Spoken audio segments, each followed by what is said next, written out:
మన ముకుందాలో మరియు పూర్వీలో రిపబ్లిక్ సేల్ ఆఫర్. వీఏపై ఫ్లాట్ 10% డిస్కౌంట్. వివరాలకు సంప్రదించండి. నమస్తే అమ్మా. నమస్తే తల్లి.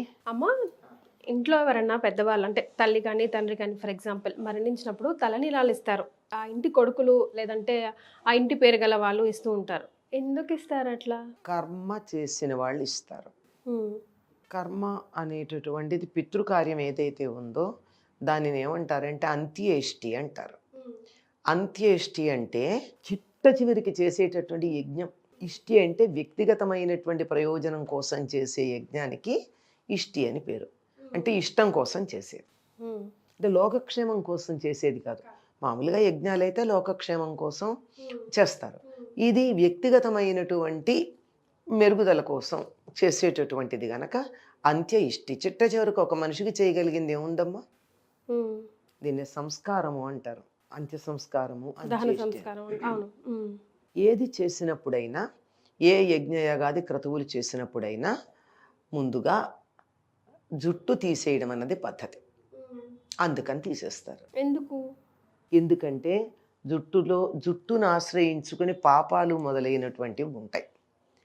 ఈ కార్యక్రమం చేసినప్పుడు ఏవైనా దోషాలుండి ఆ దోషాలు కానీ జుట్టుకు గనక అంటుకున్నట్టయితే అవి తొలగిపోతాయి అని. అందులో ఆ తల్లి అయితే పెద్ద కొడుకు చిన్న కొడుకు అని, తండ్రి అయితే పెద్ద కొడుకు అని ఇట్లాంటివన్నీ ప్రాంతీయ భేదాలు. మనం డివైడ్ చేసుకుని వెంట అది ప్రాంతీయ భేదాలు. ఒక్కొక్క ప్రాంతంలో, ప్రాంతమే కదా, ఒక్కొక్క కమ్యూనిటీలో ఒక్కొక్క తేడా ఉంటుంది. ఓకే. ఇప్పుడు కొన్ని కమ్యూనిటీస్లో తల్లి చనిపోతే చివరి కొడుకు దాన సంస్కారం చేస్తాడు, ఉమ్, తండ్రికి పెద్ద కొడుకు చేస్తాడు. ఉమ్, కానీ ఎవ్వరికైనా పెద్ద కొడుకే చేయడం అన్నది పద్ధతి. ఓకే. అది ఒక పద్ధతి. ఉమ్, లేదు ఇట్లా చేయడం అన్నది ఒక పద్ధతి. లేదు ఎవరు అందుబాటులో ఉంటే వాళ్ళు చేస్తారు. ఉమ్. ఇప్పుడు అసలు ఎవరు అందుబాటులో ఉంటున్నారు? మరి వాళ్ళ పేర్లు చెప్పి ఎవరో చేస్తున్నారు. ఒక్కొక్కసారి ఎవరో చేస్తున్నారు, లేదా ఆ ఇంటి ఆడపడిచే చేస్తుంది. కొన్నిసార్లు కొన్ని సందర్భాలు కొన్ని సందర్భాలు అట్లా జరుగుతూ ఉంటాయి. ఎవరైతే కర్మ చేస్తారో ఆ చేసినటువంటి వారు దానికి సంకేతంగా జుట్టు తీసేస్తారు. ఎందుకంటే జుట్టు తీయడం అన్నది జుట్టును ఆశ్రయించి పాపం ఉంటుందన్నది ఒకటైతే, జుట్టు తీసేయడం అన్నది తనకున్నటువంటి అహంకారాన్ని వాటన్నిటినీ వదిలేసేయడం. దేవుడి దగ్గర కూడా జుట్టు ఎందుకు ఇస్తాం? అబ్బా జుట్టు లేకపోతే నేను ఎలా ఉంటాను, ఇవ్వడానికి ఎంత ఆలోచిస్తారు, కష్టపడతారు కదా. బిగ్గెస్ట్ డెసిషన్ అనిపిస్తుంది అది అట్లాంటిది. ఇది నేను చేస్తున్నాను, దీనికి మించి నాకు ఎక్కువేం లేదు, ఇది నాకు చాలా ప్రధానమైంది. అందువల్ల నా వ్యక్తిత్వం కన్నా, నా అహంకారం కన్నా, నా అందానికన్నా, నాకున్న ఏవేవో వీటన్నిటికన్నా కూడా నేను తల వంచి ఇది ప్రధానం అనుకుంటున్నాను అని చెప్పడానికి జుట్టిస్తారమ్మా. మన వాళ్ళు అంతే కదా, ఇంటికి చెందిన సాధారణంగా కర్మ చేసిన వాళ్ళు ఇస్తారు. ఇంకా కొంతమంది అయితే, ఎంతమంది అన్నదమ్ములు ఉంటే అందరూ ఇస్తారు. ఇంకా కొంతమంది అయితే మనవాళ్ళు, కజిన్స్, వీళ్ళందరూ అది ఒక ఇష్టం చూపించుకోవడానికే తప్ప తప్పనిసరిగా కర్మ చేసిన వాళ్ళు కొడుకులు ఇవ్వడం ప్రధానం. 1 year పాటు కూడా వాళ్ళకి కర్మ చేసిన వాళ్ళకి అన్ని పాటించాల్సి ఉంటుంది. అంటే పండగలు, కొత్త బట్టలు వేసుకోకపోవడం అవన్నీ పాటించాల్సిందేనమ్మా? ఇది కూడా ప్రాంతాల వారిగా లేదమ్మా, 1 సంవత్సరం వరకు కూడా ఎవరైతే కర్మ చేస్తారో వాళ్ళకి ఆ సంవత్సరం పాటు కర్మకు ఒక దీక్షగా తీసుకుంటారు. చెప్పానికి ఇది కూడా ఒక సంస్కారం, ఒక యజ్ఞం లాంటిది. దానికి దీక్ష తీసుకున్నారు గనక దానికే చెయ్యాలి ఆ పని. ఇప్పుడు ఉదాహరణకి మనం ఏదన్నా పెళ్లి మొదలైనవి చేసేటప్పుడు కంకణం కడతారు. కంకణం ఎందుకు కడతారమ్మా? అంటే ఒక దీక్ష పుచ్చుకున్నట్టు. దీక్ష పుచ్చుకుంటాం. ఆ సమయంలో బంధువులు ఎవరైనా చనిపోయి ఉంటే వీళ్ళకి ఆ మైలు అంటదు ఈ కంకణం ఉన్నంత వరకు. కర్మ చేసిన వాళ్ళ వైఫ్ ప్రెగ్నెంట్ ఉందనుకోండి, వాళ్ళు అసలు కర్మే చేయకూడదు కదమ్మా, తలనీలాలు చెయ్యాలి, తప్పదమ్మా, చేయాల్సిందే, బాధ్యత పుచ్చుకోవాల్సింది. ఎవరు చేస్తారు? లేదు అంటే ఇంకొక సోదరుడు ఉంటే చేస్తాడు, అన్నదమ్ములు ఇంకోళ్ళు ఉంటే చేస్తారు. అంతేగాని అది కూడా 7 నెలలు దాటిన తర్వాత, 7వ నెల వచ్చిన తర్వాత అయితే వాళ్ళ సోదరులు ఎవరైనా ఉంటే చేస్తారు, లేకపోతే తప్పదు, చేయాల్సిందే. రైట్. అండ్ ఇది చాలా ఇంపార్టెంట్ రైట్. ఇప్పుడు జాతకంలో కూడా మనం ఆస్ట్రాలజీ ప్రకారం చూసినా కూడా ఇవన్నీ పర్ఫెక్ట్గా చేయకపోతే పీడిలకు కూడా పాపం ఉంటుంది, అంటే వాళ్ళకి ముక్తి రాదు అని కూడా మనం వింటూ ఉంటాం కదా. అందులో అనుమానం ఏం లేదమ్మా. ఒక్క తరం వాళ్ళల్లో గనక వీళ్ళకి అంత్యేష్టి సరిగ్గా చేయకపోతే వాళ్ళు ఈ ప్రేత అంటారు దాన్ని. అంటే శరీరం ఇక్కడ వదిలిపెట్టి వెళ్ళిపోయింది. ఎవరు వెళ్ళారు? ఆత్మ. చనిపోయారు అన్నాం మనం. 2 అర్థం ఏంటి? చని అంటే వెళ్ళి పోయారు, ఇక్కడి నుంచి వెళ్ళిపోయారు, మరి అంతేగాని లేకుండా పోలేదుగా, మరి ఉన్నారు. ఉన్నారు మనం మామూలుగానే వాడుతున్న చనిపోయారు అంటున్నాం కానీ వేరే పదం వాడటల్లా. ఇక్కడి నుంచి చని మరో చోటుకి వెళ్ళారు. అక్కడికి వెడితే ఏం జరిగింది, ఇక్కడి నుంచి టికెట్ తీసుకున్నాం కానీ అక్కడ నాకు వీసా లేదు. ఓ ఏం చేస్తాం? నేను ఇప్పుడు ఎక్కడికో వెళ్ళాను, ఏ విదేశాలకు వెళ్ళాను, ఇక్కడి నుంచి నేను డబ్బులు పెట్టాను, టికెట్ కొనుక్కున్నాను, తీరా చేస్తే అక్కడ నాకు వీసా రాలేదు, నాకు ఎంట్రీ ఉందా? లేదు, అటు ఇటు కాకుండా.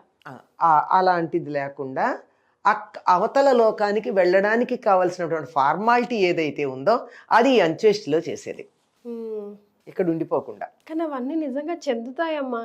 అంటే మనం కంటితో చూడనివన్నీ లేవు అనుకునేటటువంటి మూర్ఖపు వాళ్ళకి అర్థం కాదు, కానీ కంటితో చూడనివి కూడా ఉంటాయని మనకు అర్థం అవుతుందా లేదా? ఉదాహరణకి నీకు బుద్ధి ఉందా అంటే చూపించమంటే ఎక్కడ చూపిస్తాను నేను? అంతెందుకమ్మా, మన ఫోన్ వాడతాం, దానికి దానికి అక్కడ ఉన్న శాటిలైట్ కి కనెక్షన్ కనిపిస్తుంది. ఎక్కడుంది? కంటికి కనపడుతోందా? లేదు కదా. ఇలాంటివన్నీ ఉన్నాయి.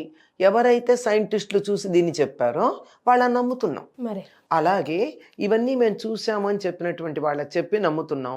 నమ్మలేదనుకో, కష్టపడు, ప్రయత్నం చేయి, తెలుసుకో, అంతేగాని నా కంటికి కనపడలేదు కనుక లేదు అంటే, ఇక్కడ వైఫై లేదు అని అంటే నేను ఎలా ఉంటుంది? నా కంటికి కనపడలేదండి, వైఫై చూపించు, ఎక్కడ చూపిస్తాను? పక్కన ఇన్స్ట్రుమెంట్ పెడితే కనపడుతుంది, అది ఆన్ చేస్తే కనపడుతుంది. అలాగే ఇవన్నీ కూడా దానికి సంబంధించిన ప్రయత్నాలు చేస్తే కనపడతాయి తప్ప లేకపోతే కనపడవు అనేటటువంటి సంగతిని అర్థం చేసుకోవాలి. ఇవన్నీ ఉన్నాయి. ఒక్కళ్ళు గనక ప్రేత సంస్కారం లేకపోతే తరువాతి తరాల వాళ్ళకి అంతకుముందున్న తరాలు కొన్నింటికి కూడా పైలోకాలకు వెళ్ళే అధికారం లేదు. అందుకే కదా భగీరథుడు సగర చక్రవర్తుల యొక్క కుమారులని ఉద్ధరించటం కోసం అంత తాపత్రయపడ్డాడు. ఆయన 3 తరాలు ముత్తాతలు వాళ్ళు, ఆ ముత్తాతల్ని ఉద్ధరించకపోతే తర్వాత తరాల వాళ్ళు ఎవరు పైలోకాలకు వెళ్ళరు. ఈయనే ఆగిపోయాడు క్యూలో, ఇంక వెనకాల వాళ్ళు. అదే నేను ఒకటే చెప్తా బాగా అర్థం కావడానికి, పాస్పోర్టు వీసా అని చెప్తూ ఉంటా. అయితే బాగా ఈ దేశంలో అయితే ఆ మాట చెప్తాం కదా, ఈ భూలోకంలో ఇది కాక వేరే ఉందని మనకి తెలుస్తోంది కదా. ఇప్పుడు చంద్రుడి మీద ఎవడో ఒక ఆయన అమ్మేసేట కూడాను స్థలాలు, వెళ్ళి ఉంటారని ఉదాహరణకి చెప్పు, విన్నాం కదా, అనుమానం ఏం లేదు అందులో. మార్స్ మీద అట్లా ఇవి కనపడని లోకాలు చాలా ఉన్నాయి. అటువంటి లోకాలకు వెళ్ళేటప్పుడు దానికి వెళ్ళడానికి అనుకూలమైనటువంటి పరిస్థితులు కల్పించడానికి ఈ మంత్రాలతో చేస్తాం. మంత్రాలకి చింతకాయలు రాలుతాయా? చింతకాయలు రాలడానికి మంత్రాలు అక్కర్లేదు. మంత్రం అన్నది స్పష్టంగా ఉచ్చరిస్తే దాని ఫలితం ఎట్లా ఉంటుందో మనం ఇక్కడ చూస్తూనే ఉన్నాం. చప్పట్లు కొడితే కదిలే బొమ్మలు ఉన్నాయి ధ్వనికి. సిరి అనంగానే వెళ్ళి పనులు చేస్తూ ఉంటుంది. అలెక్సా అనంగానే ఓపెన్ ద డోర్ అంటే వెళ్ళి చేస్తోంది. మరి ఇక్కడ మాటలతోనే నడుస్తోంది. ఇక్కడ నీ మాటతో తలుపు తెరవగలిగిన వాళ్ళవి ఈ మంత్రంతో సరైనటువంటి ధ్వని. ఇప్పుడు మీరు అన్నారు అనుకోండి, దానికి మీ గొంతు అలవాటు, అలెక్సా అంటే పలుకుద్ది, నేను చేస్తే పలకదుగా. నా గొంతుకి మీకు ఉచ్చారణకి తేడా ఉంది కనుక స్పష్టమైన ఉచ్చారణతో ఎప్పుడైతే అంటారో ఆ పైలోకాల్లో ఉన్నటువంటి తలుపులు తెరుచుకుంటాయి. ఇవన్నీ వీసాలాగా పనిచేస్తాయి. సూపర్ ఎక్స్ప్లెనేషన్ అమ్మా.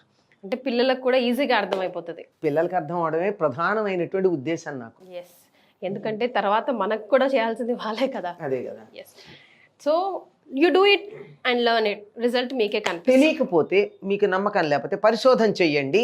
మీకు కనపడలేదు కనుక లేదు అనేటటువంటి మూర్ఖపు ఆలోచన వద్దు. వాళ్ళు మూర్ఖులు.